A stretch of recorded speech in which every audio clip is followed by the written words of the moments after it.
Well, this is Maung Daw. It's the town near the Bangladesh border that's been the epicenter of the violence that has erupted in northern Rakhine State. We've come on a rather long and arduous journey to get here on a government tour. Now, the government has brought us here. It doesn't normally allow journalists or any foreigners into this region without special permission because it wants to challenge the narrative that the rest of the world is hearing from the many refugees, the tens of thousands that have been fleeing into Bangladesh.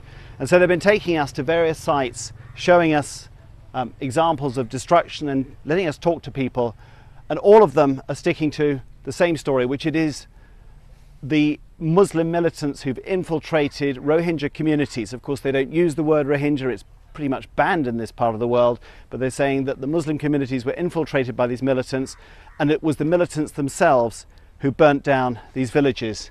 What you can see here is the remains of perhaps 4 or 5 houses apparently lived in by Muslim inhabitants who are now being looked after next door in the Buddhist temple that you can see behind me. It's very hard for us to challenge this narrative. Everyone we're speaking to, we're doing so in the company of police, heavily armed police and government officials. We have heard some dissenting views and we've been able to talk quietly to people, but this is the message the government wants to get across, that it is not their fault. The security forces have denied any abuses at all those allegations of rape and of shooting, and they're saying that all of the burning, the hundreds of villages that have been burnt down, every part of it is the responsibility of the militants themselves and nothing to do with the government. I think it'll be very hard for people to believe that, but that's the line we're hearing here. Maung Daw itself feels very fearful. It's quiet, the shops are all shut, there's a very heavy security presence.